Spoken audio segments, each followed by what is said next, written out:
Let's talk about one of the most confusing and honestly, one of the most painful human experiences there is. That deep, unsettling feeling that you don't really know who you are. I mean, really think about this for a second. Have you ever just caught your own reflection? And you get this chilling sensation that the person looking back at you, their face, their choices, their feelings, it all belongs to someone else? Well, this experience actually has a name. It's called identity disturbance. And it's not just about being a little confused or indecisive. No, this is a profound collapse of your sense of self. It's the feeling that your entire identity can just vanish. To really get what this feels like, let's step into someone's life for a moment. We're going to call her Mary.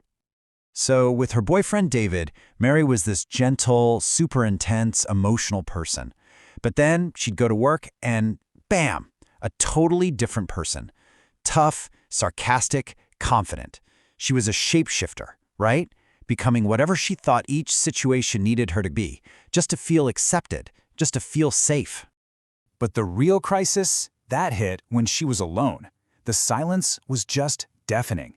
She'd find herself asking this terrifying question, and the only answer was this hollow echo of, "I have no idea."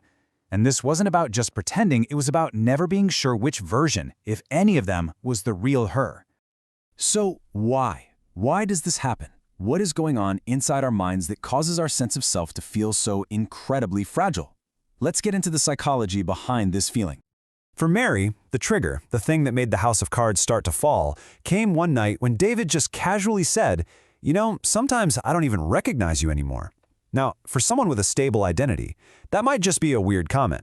But for Mary, it was like a lightning strike. It confirmed her absolute deepest fear, that she was a fraud and she was just about to be found out. And so often the roots of this go way, way back to childhood.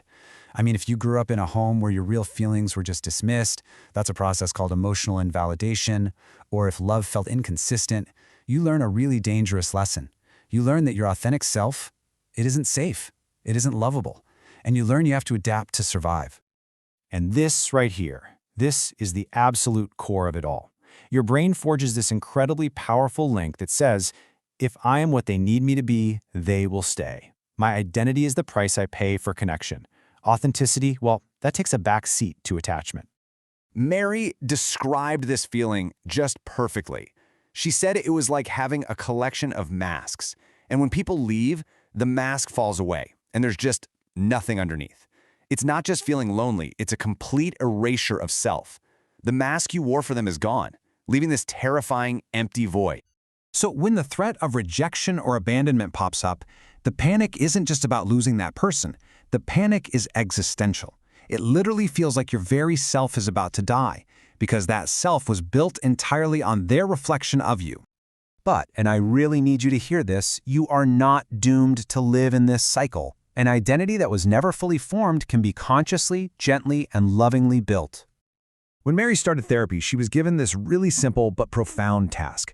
Every single night, she had to finish this one sentence. And at first, the page was just blank. But then, slowly, these little glimmers of an authentic self started to appear in her answers. When I painted, but I didn't show anyone. Or when I said no and I didn't apologize for it. These are the kinds of tools that help. Therapies like DBT, that's dialectical behavior therapy, they teach these crucial skills for managing your emotions. Journaling, just like Mary's exercise, helps you track what feels true versus what feels like a performance.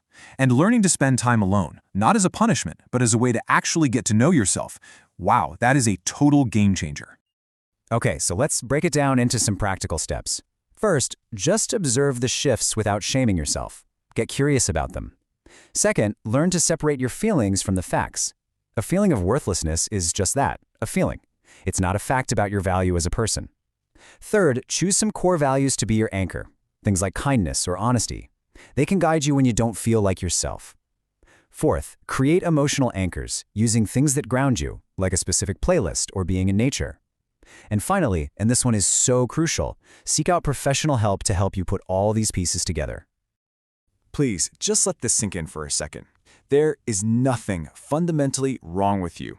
You are not a broken version of a person. You are an unformed one.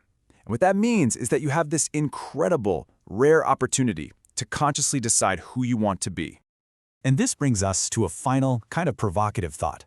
What if that horrifying moment of realizing that the person you've been performing isn't real? What if that isn't a tragedy? What if it's actually the beginning of your freedom? The freedom to finally build a self that is true, from the ground up. Because ultimately, the goal isn't to invent some brand new identity out of thin air. It's about peeling back all those layers of adaptation and survival to reconnect with the person you were all along, the one who's been waiting patiently underneath.